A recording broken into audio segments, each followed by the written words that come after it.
Je pars au Maroc, ce sera l'histoire d'une femme qui s'appelle Ishraq, qui est marocaine.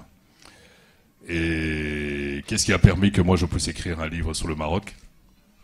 C'est l'immigration, justement, l'immigration. Aujourd'hui, on en parle beaucoup. Et voilà, donc je trouve que j'ai une légitimité. Je fréquente des jeux vus avec des Marocains ici, je mange avec eux, je dors avec eux, je les connais assez pour pouvoir écrire sur leur espace. Et tout à l'heure, on posait la question sur qui sommes-nous? Sommes-nous belges? Sommes-nous congolais?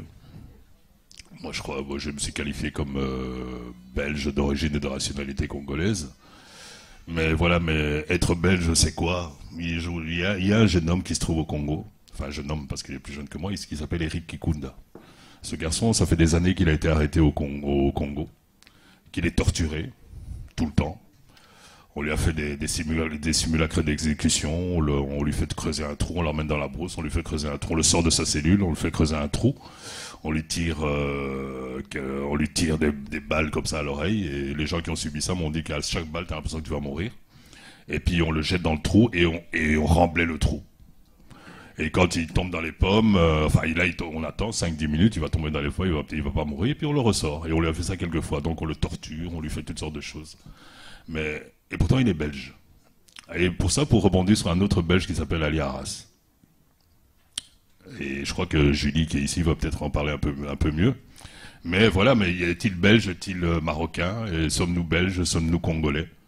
Et ça, c'est un peu un débat qu'il faut quand même clôturer. Là, ne fût-ce que pour Ali Arras, là-bas, qui est en train de crever, là, et pour Eric Kikunda, qui est à Kinshasa.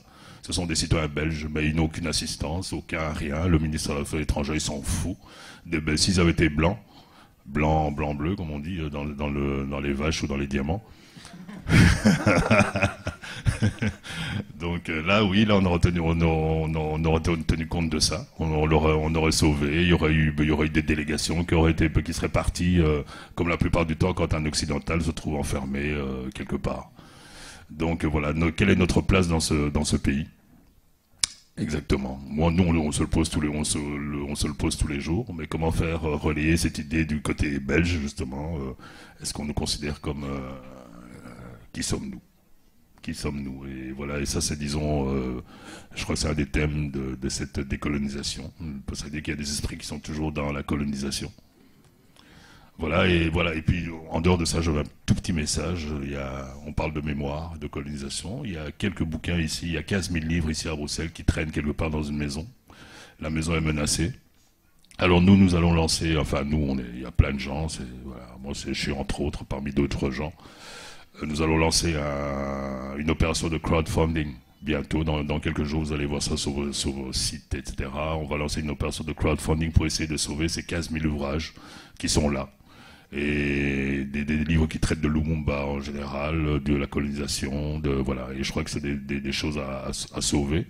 Et comme je vous parlais tout à l'heure, qu'il faut peut-être sortir des systèmes, si on cherche des subsides, on cherche l'aide de l'État, on n'y arrivera jamais. Alors on va faire du crowdfunding, on va faire comme David Van Reybrouck a fait pour Congo, comment il a fait pour organiser le G1000. J'ai organisé le G1000 avec lui.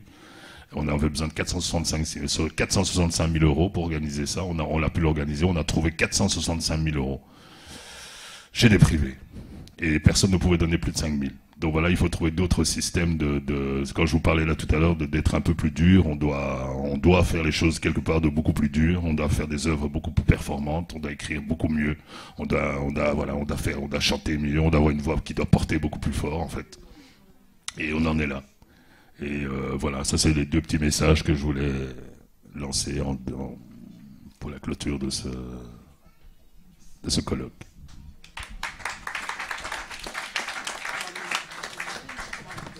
Voilà, merci beaucoup donc à nos intervenants. On va clôturer la journée, c'est ça que tu me dis?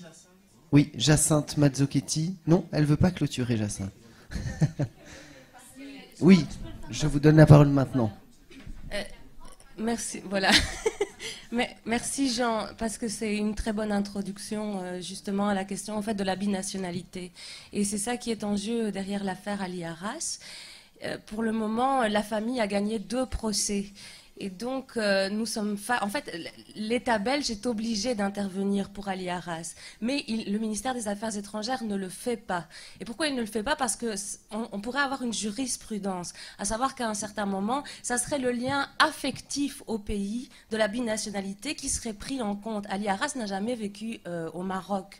Et donc, c'est pour ça vraiment que je voulais vous parler et vous appeler, parce que pour le moment, nous sommes forts dans la communauté belgo-marocaine, avec un noyau dur de 30 sympathisants, mais derrière ce cas, il y a en fait une grande lutte à mener sur la question de la binationalité, et nous avons vraiment besoin d'être rejoints, parce qu'Ali Arras ne se bat pas seulement pour lui, mais pour les binationaux, et il est résigné d'aller jusqu'au bout. Et donc, il y a là une victoire à prendre parce que la justice belge est à nos côtés. Mais pour le moment, nous manquons de force et nous ne sommes pas assez nombreux. Alors, il y a un site freeali.eu. Moi, j'ai rédigé avec Véronique un appel aux artistes qui, justement, articulent les choses sur la question culturelle, que vous pouvez trouver sur le site. Et j'ai des tracts avec moi qui reprend les coordonnées. Et pour le moment, tout le comité reste en occupation devant le palais de justice de Bruxelles, qui, justement, en première instance, et en appel, a condamné le ministère des Affaires étrangères belge à intervenir dans le cas de M. Ali Arras, quoi qu'en dise M. Didier Reynders sur les plateaux de télévision, et des journalistes qui ne sont pas capables, pour le moment, de lui renvoyer le fait que l'ONU demande sa libération immédiate et que le juge Balthazar Garzón en Espagne a déclaré un non-lieu. Voilà, je vous remercie.